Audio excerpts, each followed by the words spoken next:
She paid everything, got kicked out, and then they suddenly need her. What's missing here?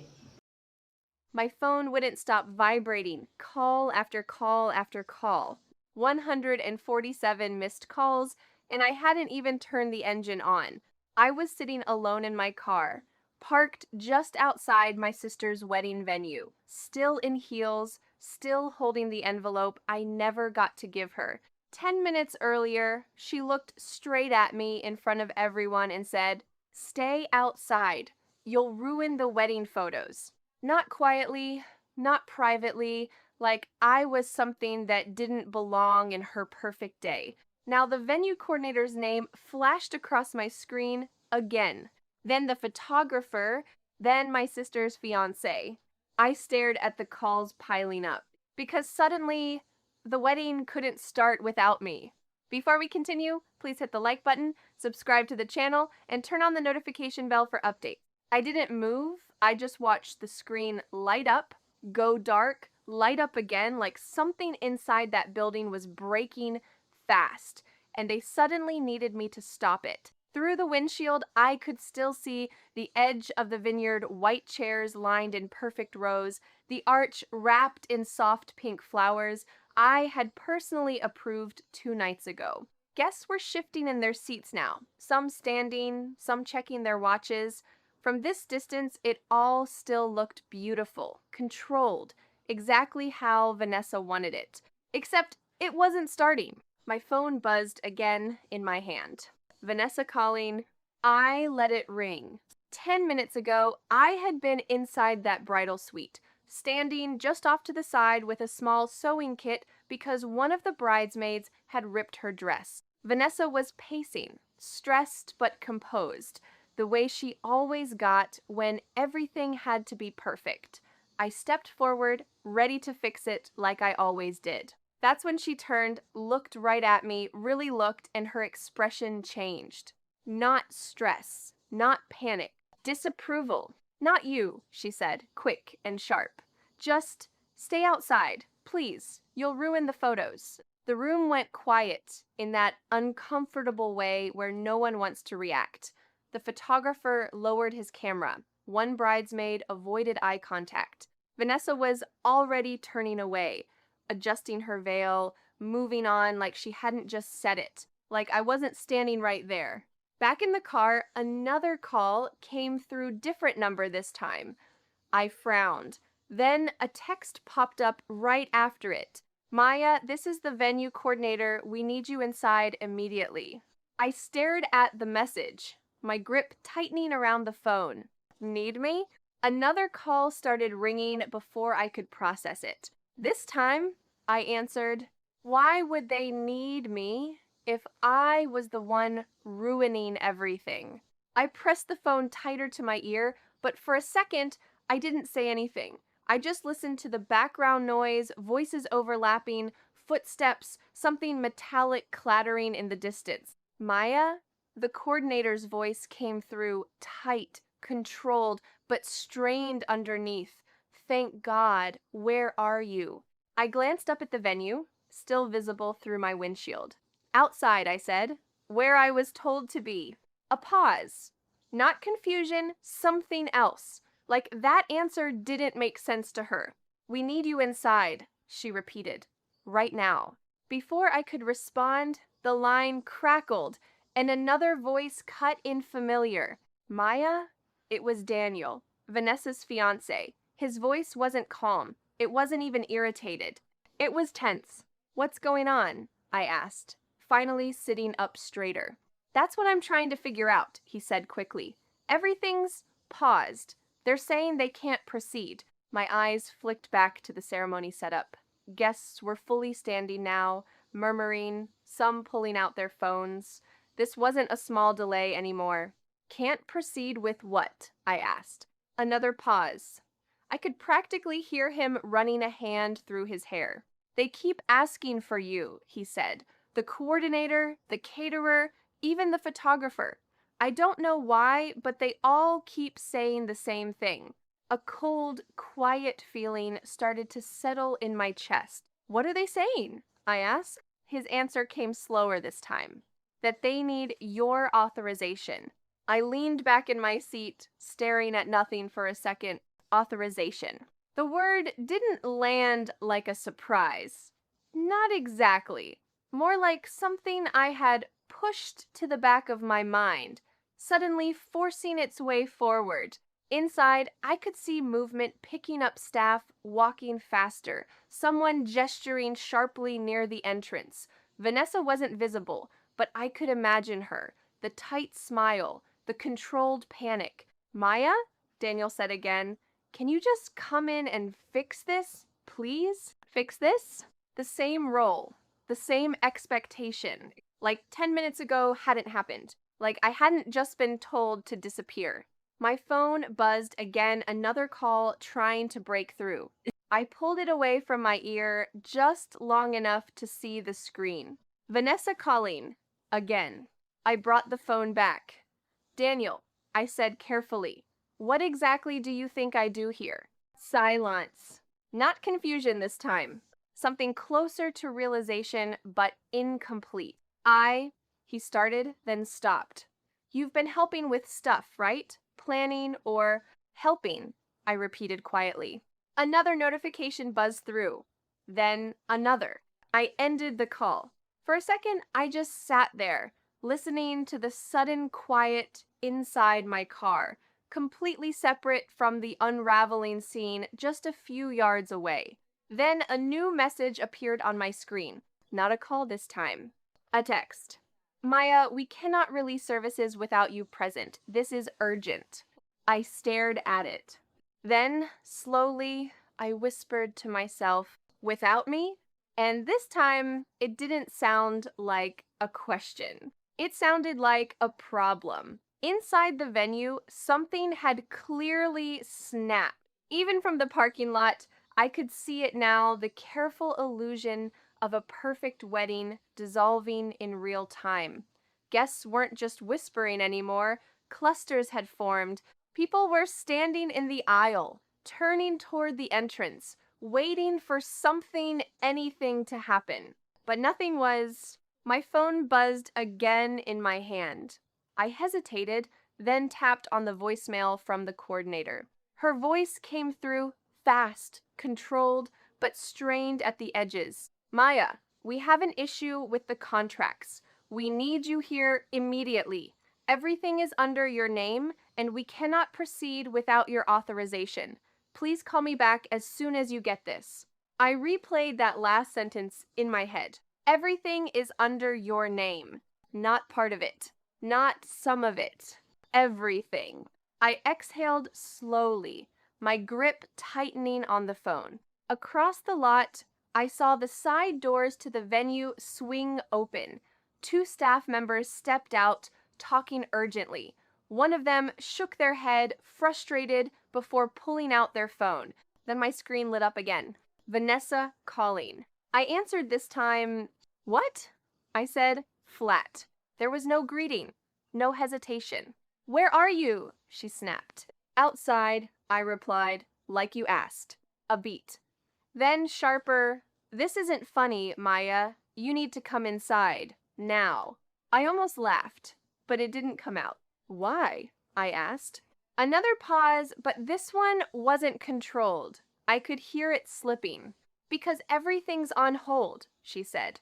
"They're refusing to start the ceremony. The catering hasn't begun. The photographer won't shoot. What did you say to them?"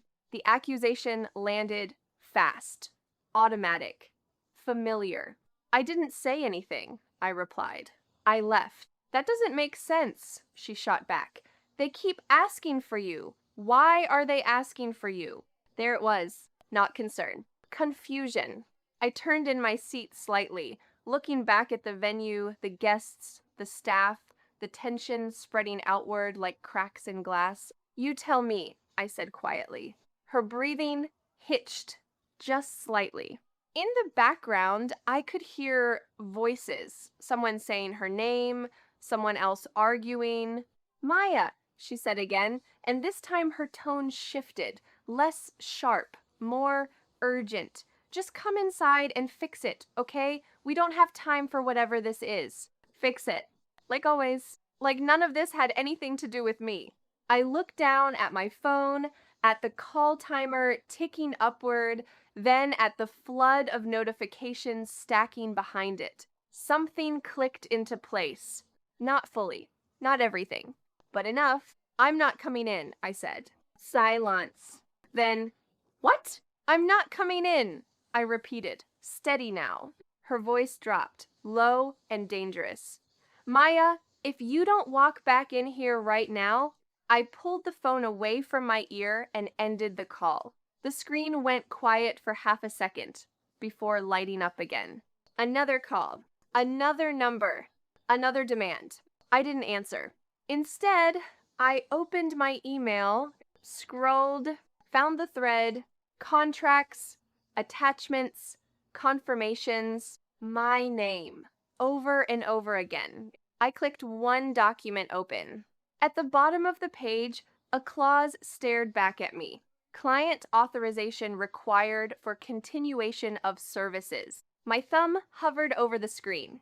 And for the first time, I realized this wasn't just falling apart. I was the one holding it together. I didn't need to guess anymore. I knew exactly what would happen if I stayed right where I was. Inside, the music had stopped completely. No soft violin, no ambient chatter covering it up, just raw noise now, raised voices, chairs scraping, a ripple of confusion spreading through people who had shown up expecting something flawless. My phone rang again. Vanessa. I stared at it for a second, then answered. What now? I said. There was no yelling this time. Just breathing, uneven, controlled, but barely. Maya, she started, and even hearing my name like that felt unfamiliar. What did you do? I leaned back in my seat, eyes drifting toward the ceremony arch. A staff member was already pulling at one of the floral ties, loosening it like they were preparing to take it down. I didn't do anything, I said. That's the problem. That's not, she stopped herself. I could hear movement, like she'd stepped away from other people. Her voice dropped. They're saying your name is on everything. The venue, the catering, all of it. Why?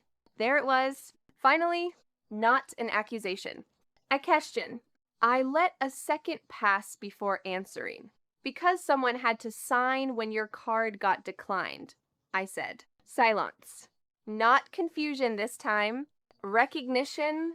You said you handled it, she replied quickly, like she was trying to reshape the memory. You said it was taken care of. I did handle it. I cut in. I paid it. Another silence. Heavier. Across the lot, one of the catering staff rolled a cart back toward the loading area. Covered trays, untouched. I thought you just arranged it, she said, quieter now. I arranged it, I said, and then I covered the rest when it fell through. In the background, I heard Daniel's voice sharp, demanding something I couldn't make out. Vanessa didn't respond to him. How much? She asked. I looked down at the open document, still glowing on my phone. Enough that they won't move without me. Her breath caught. That doesn't make sense, she whispered. Why wouldn't you tell me it was that much? I almost answered that. Almost. But then I remembered the look on her face 10 minutes ago. The way she'd said it. The way everyone had gone quiet. You didn't ask, I said. Another pause. Longer this time. Then, softer than anything she'd said all day. Maya, I need you to come back inside. Not a command. Not quite a request. Something in between. I watched as another vendor disappeared through the side exit. The unraveling wasn't slowing down, it was accelerating. I could fix it. I knew exactly how. One signature, one conversation, 10 minutes, maybe less. Everything would snap back into place. Perfect again, just like she wanted. My thumb hovered over the screen, over the contract, over the clause that could restart everything. Or stop it completely. Vanessa's voice came through again, thinner now. Please. I closed the document. And for a moment, I said nothing at all. Because whatever I chose next, there was no undoing it. I didn't reopen the contract. I didn't call anyone back. I just sat there, phone in my hand, watching the screen dim until it went black, like the decision had already been made somewhere deeper than words. Inside the venue, the unraveling became impossible to ignore. At first, it was subtle staff stepping away, conversations tightening, the music cutting out longer than it should, but then it crossed a line. Guests started walking. Not all at once, but enough that it changed the atmosphere. People checking watches turned into people collecting bags. Confusion turned into quiet speculation, and then into something louder. I watched a group near the front stand up and head toward the exit, one of them shaking their head, already on their phone. A moment later, two more followed. The illusion of control the one Vanessa had spent months constructing was slipping in real time. My phone lit up again. This time, it wasn't Vanessa. It was Daniel. I hesitated, then answered. "What's happening?" he asked immediately, his voice strained, no attempt to hide it anymore. I looked out at the scene in front of me. The caterers were rolling carts away now, covered dishes, untouched. The photographer had lowered his camera completely, speaking with the coordinator in clipped, frustrated tones. "They can't proceed without authorization," I said. "I know that," he snapped. "They keep saying that. They're saying your name is on everything. Why is your name on everything?" There was no anger behind the question, just pressure. Panic, barely contained. "Because when the final payment failed," I said calmly, "someone had to take responsibility for the contracts." Silence. Then, slower this time, failed? I didn't respond right away. Inside, I could see Vanessa now. She had stepped out from the main hall, dress gathered slightly in her hands so she could move faster. Her posture was different, not composed, not controlled. Fractured. "You didn't know?"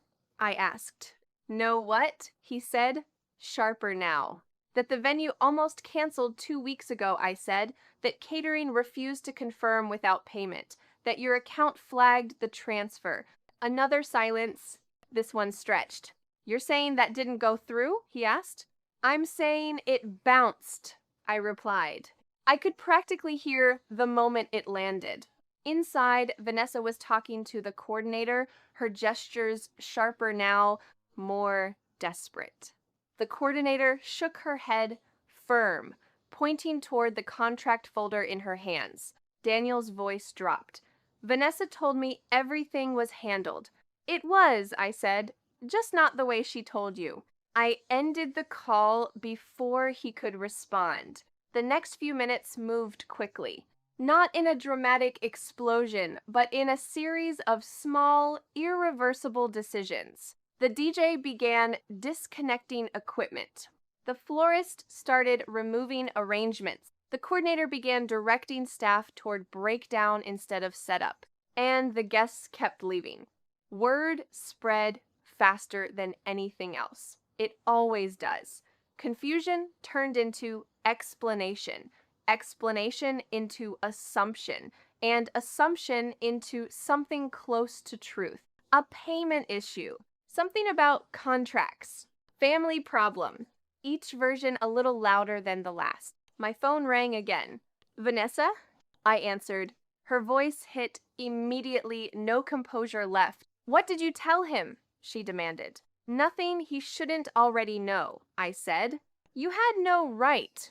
"I had every right." I cut in, my voice steady. "My name is on it. My money is on it." Silent. Then, softer shaken now. "Why didn't you tell me it was that serious?" I stared out at the nearly empty rows of chairs. "I tried," I said. "You said you didn't want stress before the wedding. You wanted everything to feel perfect." Her breath caught. "That's not," she started, then stopped. There was no clean way to finish that sentence. Inside, Daniel stepped into view, walking toward her quickly. His expression wasn't confusion anymore. It was anger.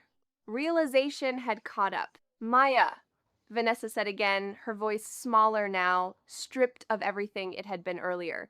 Please, you can still fix this.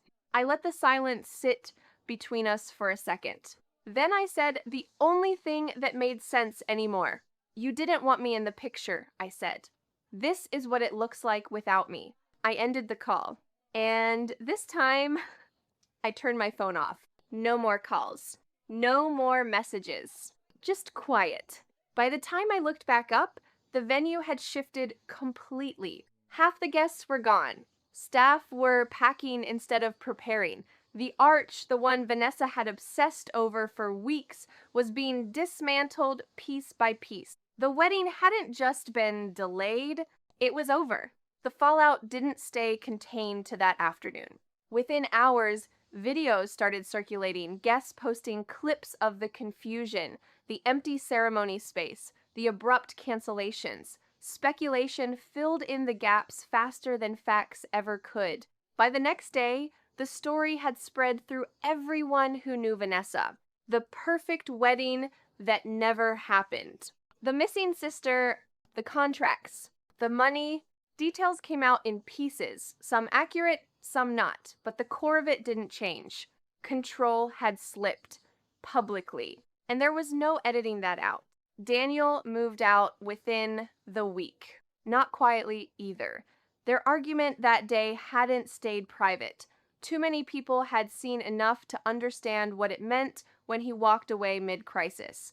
Vendors pursued payment legally, directly. Without my authorization, Vanessa became responsible for damages, cancellations, lost time. The numbers added up quickly. For the first time, she had to handle something without handing it off, without me. I didn't go back. Not to the venue, not to the house, not to the version of things where I stood just outside the frame, fixing what no one else wanted to see. I settled the contracts on my terms cleanly, directly, closed everything that had my name attached to it, and then I stepped away. Weeks later, I was sitting in a quiet cafe, sunlight coming through the window, my phone face down on the table. No notifications, no emergencies, no one waiting for me to solve something. For the first time in a long time, there was nothing pulling at me, nothing breaking, nothing I had to hold together. I took a sip of my coffee, leaned back slightly, and let the quiet stay exactly as it was. Because, for once, nothing needed fixing. So, would you have gone back inside or let everything collapse? Be honest.